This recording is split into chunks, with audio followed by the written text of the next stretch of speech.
Sore itu keringatku masih bercucuran setelah memanggul semen di depan rumah. Aku melangkah ke dapur untuk mencari air minum. Tapi langkahku terhenti saat melihat Ibu Husna sedang membungkuk di depan meja makan. Kain jariknya yang ketat seolah menantang mataku yang sejak lama memendam rasa. Sebagai kuli pasar, aku terbiasa dengan beban berat. Tapi melihat punggung Ibu Husna yang putih bersih di balik daster tipisnya, nyaliku mendadak ciut sekaligus tertantang. Aku mendekat dengan langkah tanpa suara, berdiri tepat di belakangnya hingga aroma badannya yang harum sabun mandi menyerang penciumanku dengan sangat tajam. "Ibu, gerah sekali sore ini," ucapku pendek, mencoba menetralkan degup jantung yang kian kencang. Bukannya menjauh, Ibu Husna justru meletakkan ulekannya dan mendekat. Tangannya yang masih sedikit basah meraba pundakku yang legam karena matahari. "Iya mas, ibu juga merasa sangat gerah. Tolong kipasi ibu sebentar ya di ruangan belakang. Istrimu masih lama pulangnya dari pasar," bisiknya dengan nada yang sangat berani. "Ibu, ada air?" tanyaku dengan suara serak. Ibu Husna tersentak pelan, tapi ia tidak menjauh. Ia justru perlahan berbalik, membuat tubuh kami hampir bersentuhan tanpa jarak di ruangan yang sempit itu. Matanya menatapku sangat dalam. Tangannya yang halus tiba-tiba meraba dadaku yang masih basah oleh keringat. "Badanmu kekar sekali. Anakku beruntung punya suami kayak kamu, Sanjaya. Capek ya?" bisiknya dengan nada manja yang sangat berani. Aku bisa merasakan suhu tubuhnya yang meningkat. Sebuah tanda bahwa suka sama suka ini bukan sekedar hailanku saja. Tanpa banyak bicara, sebagai lelaki normal, aku meraih pinggangnya, menariknya masuk lebih dalam ke dalam dekapanku. Tidak ada penolakan, tidak ada kata salah.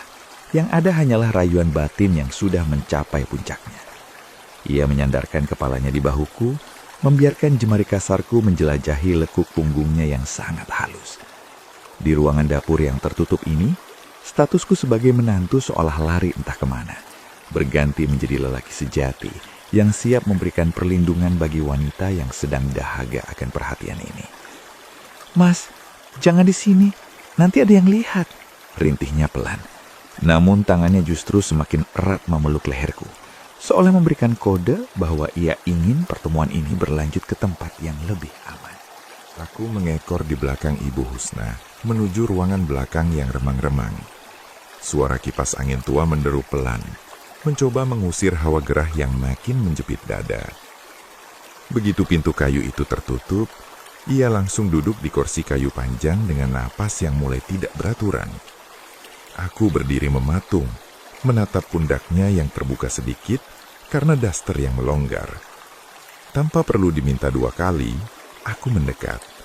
Tanganku yang kasar karena sering memikul beban di pasar, kini menyentuh kulit lehernya yang sangat kontras.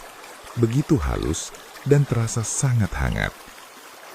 "Mas Sanjaya, tolong berikan terapi kedut sebentar. Otot ibu kaku semua sejak tadi pagi," rintihnya dengan suara yang sangat rendah, hampir menyerupai bisikan yang memancing naluri lakiku. Aku mulai menggerakkan jari-jariku, menekan saraf-saraf di bahunya dengan teknik yang dalam dan terukur. Setiap sentuhan yang kuberikan membuat tubuhnya bergetar pelan, memberikan sebuah sinyal bahwa aksi ini sangat ia nikmati. Suka sama suka ini menjalar lewat ujung jemari, meruntuhkan batasan antara aku sebagai menantu dan dia sebagai mertua yang selama ini hanya bisa kukagumi dalam diam. Wajahku makin dekat dengan tekuknya, menghirup aroma sisa bedak dan keringat sorenya yang justru terasa sangat menggairahkan. Di dalam ruangan yang sunyi ini, perhatianku sepenuhnya tertumpah pada setiap inci ototnya yang mulai luluh di bawah kendaliku. Terapi ini bukan lagi sekadar soal kesehatan, tapi sudah menjadi rayuan batin yang paling nyata. Tangan Ibu Husna mulai meraba lenganku, menariknya agar aku memberikan tekanan yang lebih dalam di. Aku bisa merasakan suhu tubuhnya meningkat drastis, sebuah kejujuran fisik yang tidak bisa ia tutupi lagi di hadapanku. Namun, tepat saat aku hendak menariknya ke dalam pelukan yang lebih erat, suara deru motor terdengar berhenti di depan rumah. Ibu Husna tersentak. Ia segera merapikan dasternya dengan gerakan cepat, namun matanya tetap mengunci tatapanku dengan sorot yang penuh dengan penyesalan sekaligus janji. "Sanjaya, itu istrimu pulang. Ganggu saja kita ini," bisiknya sangat tipis di telingaku, memberikan getaran yang membuat jantungku hampir copot. Ia berdiri, lalu mencubit lenganku dengan gemas sebelum melangkah menuju pintu. "Kita sambung lagi besok ya. Kamu harus mau, jangan ada alasan," ucapnya dengan nada perintah yang sangat manja sebelum akhirnya ia menghilang di balik pintu, meninggalkanku sendirian dengan sisa kehangatan yang masih menempel di telapak tangan, tanpa saling menyalahkan satu sama lain. Layar ponselku menyala terang di atas bantal, memecah kegelapan ruangan tempat aku dan istriku terlelap. Sebuah pesan singkat masuk membuat jantungku seketika berdegup kencang seperti baru saja memikul 10 karung semen di pasar. "Mas Sanjaya, ayo sambung lagi. Sebentar saja tidak apa-apa. Ibu tunggu di dapur ya." Begitu bunyi pesan dari Ibu Husna. Aku melirik istriku yang sudah mendengkur halus, benar-benar lelap karena kelelahan setelah seharian berjualan. Dengan gerakan sangat perlahan, aku bangkit, berusaha tidak menimbulkan suara lantai kayu yang berderit, lalu melangkah menuju dapur yang hanya diterangi lampu remang-remang dari arah luar. Di sana, Ibu Husna sudah menunggu, duduk di kursi kayu tempat ia biasa memotong sayur. Namun malam ini, penampilannya benar-benar berbeda. Ia hanya mengenakan daster tipis tanpa lengan. Rambutnya yang panjang dibiarkan terurai menutupi sebagian bahunya yang kuning langsat. "Lama sekali, Mas. Ibu sudah kedinginan menunggu kamu," bisiknya saat aku berdiri di ambang pintu ruangan. Suaranya yang rendah dan manja di tengah sunyinya malam benar-benar merusak seluruh pertahananku. Tanpa banyak bicara, aku mendekat, membiarkan tubuhku berdiri tepat di sisinya hingga ia bisa merasakan sisa panas dari tubuh laki-lakiku. Aku kembali meletakkan tanganku di pundaknya, memulai kembali aksi terapi yang sempat terputus sore tadi. Tekanan jemariku kali ini jauh lebih tenang namun bertenaga, menyusuri setiap otot lehernya yang terasa sangat tegang. Ibu Husna memejamkan mata, kepalanya bersandar lemas di perutku, memberikan sebuah kepasrahan yang sangat jujur. Tidak ada satupun kata saling menyalahkan tentang posisi kami saat ini. Hanya ada kebutuhan batin yang sangat dalam antara dua manusia yang sedang mencari kehangatan di tengah dinginnya malam. Aku bisa merasakan napasnya mulai berat, seiring dengan gerak tanganku yang kian berani memberikan kenyamanan yang lebih luas di punggungnya. "Sanjaya, jangan berhenti dulu. Rasanya sangat nyaman," ucapnya lirih. Tangannya yang halus kini merambat naik, menggenggam pergelangan tanganku seolah takut aku akan meninggalkannya kembali. Di ruangan dapur yang lembab ini, rayuan batin kami bukan lagi sekedar lewat pesan singkat, melainkan lewat sentuhan fisik yang kian dalam dan nyata. Aku menunduk, mencium aroma rambutnya yang masih harum melati, menyadari bahwa pengabdian rasa ini adalah rahasia yang paling indah sekaligus berbahaya yang pernah aku miliki. Kami terus hanyut dalam suasana private ini, mengabaikan dunia luar yang sedang tertidur, hanya fokus pada setiap getaran yang kami ciptakan bersama dalam sunyi. Suara detak jam dinding di ruang tengah terasa seperti dentuman keras di telingaku. Namun fokusku sepenuhnya terkunci pada napas Ibu Husna yang kian memburuk. Di dalam ruangan dapur yang hanya menyisakan bayangan lampu jalan ini, aku menariknya berdiri. Ia tidak melawan, justru tangannya melingkar erat di pinggangku, menyembunyikan wajahnya di dadaku yang bidang. Aku bisa merasakan suhu tubuhnya yang meningkat drastis. Sebuah kejujuran fisik yang menunjukkan bahwa ia sudah menyerah sepenuhnya pada rasa yang sudah lama kami pendam dalam-dalam. Aksi tanganku kini tidak lagi hanya memberikan terapi di bahu, melainkan mulai bergerak turun, merasakan lekuk punggungnya yang sangat halus di balik kain daster tipis itu. Ibu Husna mendongak, menatapku dengan mata yang sayu namun penuh dengan rayuan batin yang sangat kuat. "Sanjaya, Ibu tidak tahu kenapa rasanya sedalam ini saat bersamamu," bisiknya dengan suara yang serak dan rendah. Aku tidak menjawab dengan kata-kata, melainkan dengan sebuah aksi nyata. Aku mengangkat tubuhnya perlahan, mendudukannya di atas meja kayu yang dingin, sementara aku berdiri kokoh di antara kedua kakinya, mengunci gerakannya hingga tidak ada lagi jarak yang tersisa di antara kami. Sentuhan kulit kami di tengah malam ini terasa sangat panas, membakar segala keraguan yang sempat muncul. Aku bisa merasakan jemari munggilnya merambat masuk ke balik kaosku, mencengkeram kulit punggungku dengan kuat, seolah ia sedang meluapkan segala kesepian yang selama ini ia tanggung sendiri sebagai wanita yang merindukan perhatian laki-laki sejati. Tidak ada satupun kata saling menyalahkan tentang hubungan ini, karena bagi kami, penyatuan rasa ini adalah puncak dari suka sama suka yang paling murni.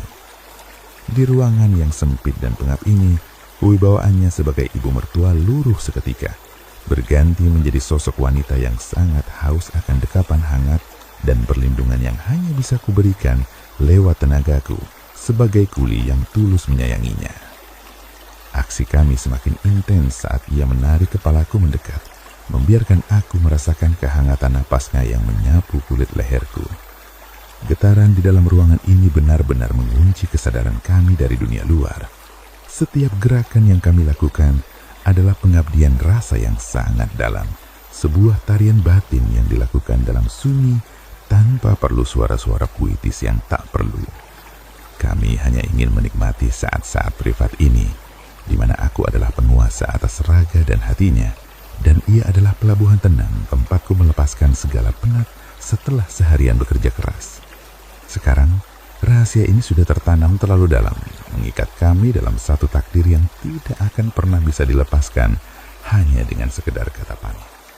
Cahaya abu-abu mulai menyembul dari balik ventilasi dapur, menandakan fajar akan segera tiba dan sandiwara kami harus kembali dipasang rapat. Ibu Husna tersentak pelan saat mendengar suara kokok ayam pertama. Ia segera menarik dirinya dari dekapanku dengan gerakan yang sangat terburu-buru. "Sanjaya, cepat kembali ke ruanganmu. Istrimu sebentar lagi bangun untuk sholat." Suaranya yang memetar itu memecah keheningan yang sejak tadi kami nikmati dengan sangat dalam. Perasaanku mendadak tidak menentu. Ada rasa berat yang luar biasa saat harus melepas genggaman tangannya yang masih terasa sangat hangat di kulitku. Aku segera merapikan kaosku yang sudah berantakan, mencoba mengatur napas yang masih sedikit memburu akibat aksi yang baru saja kami lalui di atas meja kayu itu. Ibu Husna berdiri mematung sejenak. Ia meraih ujung dasternya yang tersingkap, lalu merapikannya dengan tangan yang masih gemetar. Tidak ada satupun kata saling menyalahkan yang keluar dari bibir kami. Yang ada hanyalah tatapan mata yang sangat dalam. Sebuah pengakuan tanpa suara bahwa rahasia semalam adalah milik kami berdua selamanya. Aku mendekatinya sekali lagi, bukan untuk memulai aksi baru, melainkan untuk memberikan ciuman singkat di keningnya sebagai tanda perlindungan laki-laki sejati. "Hati-hati masuknya, Mas, jangan sampai ada lantai yang berderit," bisiknya dengan nada manja yang kini bercampur dengan ketakutan yang nyata. Aku mengangguk tenang menunjukkan kewibawaanku agar ia tidak terlalu panik menghadapi kenyataan di pagi hari nanti. Aku melangkah perlahan menuju pintu dapur, namun sebelum aku benar-benar pergi, Ibu Husna menarik ujung bajuku, membuatku menoleh kembali. Ia tersenyum tipis, sebuah senyum penuh rayuan batin yang menandakan bahwa ini bukanlah akhir dari segalanya. "Nanti kalau istrimu sudah ke pasar, bantu ibu di ruangan belakang lagi ya. Ibu masih butuh kamu," ucapnya hampir tak terdengar, namun sangat jelas merasuk ke dalam jiwaku. Aku berjalan berjinjit melewati ruang tengah. Jantungku berdegup kencang setiap kali mendengar suara kayu yang sedikit bergeser. Begitu sampai di depan pintu ruangan tempat istriku terlelap, aku menarik napas panjang, mencoba mengembalikan raut wajahku menjadi Sanjaya si kuli bangunan yang biasa-biasa saja. Di dalam ruangan yang masih gelap itu, aku melihat istriku masih tertidur pulas tanpa curiga sedikit pun. Aku merebahkan diri kembali di sampingnya, namun pikiranku masih tertinggal di dapur, masih bisa merasakan kehangatan kulit Ibu Husna yang sangat halus. Suka sama suka ini telah menciptakan sebuah tembok rahasia yang sangat tinggi, yang kini harus kupelihara dengan sangat hati-hati di setiap fajar yang akan datang. Pagi hari di rumah ini kembali berjalan seperti biasa. Namun, ada sebuah getaran yang hanya aku dan Ibu Husna yang bisa merasakannya. Saat aku sedang memakai sepatu untuk berangkat ke proyek bangunan, Ibu Husna keluar dari dapur membawa segelas kopi panas. Di depan istriku yang sedang sibuk merapikan dagangan, ia tetap tampil sebagai mertua yang berwibawa dan penuh perhatian. Namun, saat tanganku meraih gelas itu, jemarinya sengaja menekan telapak tanganku dengan sangat dalam. Sebuah aksi nyata yang mengingatkan kembali pada kejadian di ruangan dapur tadi malam.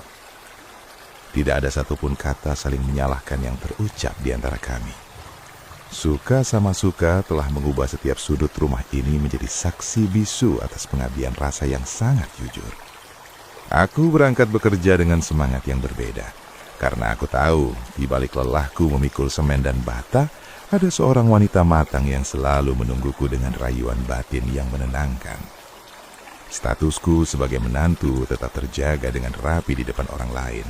Namun di balik itu semua, aku adalah laki-laki yang memegang rahasia terbesar dalam hidup Ibu Husna. Zona Romantis adalah kumpulan dari kisah dan cerita-cerita romantis terbaru yang disampaikan dengan suara yang pas untuk menyentuh relung jiwa Anda semua hingga ke dasar batin yang paling dalam. Terima kasih sudah mengikuti perjalanan Sanjaya dan Ibu Husna, sebuah kisah tentang bagaimana sebuah perhatian di saat sunyi bisa berubah menjadi ikatan yang sangat kuat dan penuh dengan aksi nyata. Sampai jumpa di kisah-kisah romantis lainnya yang tidak kalah menggetarkan dan selalu menyajikan kejutan-kejutan yang tidak terduga. Hanya di sini, tempat segara rasa bermuara dengan penuh ketenangan dan kewibawaan. Saya, Pak Syayo, pamit undur diri. Semoga kedamaian dan kehangatan kasih sayang yang jujur selalu menyertai setiap langkah dan malam-malam Anda semua malam ini dan untuk selamanya dalam pelukan rahasia yang paling indah.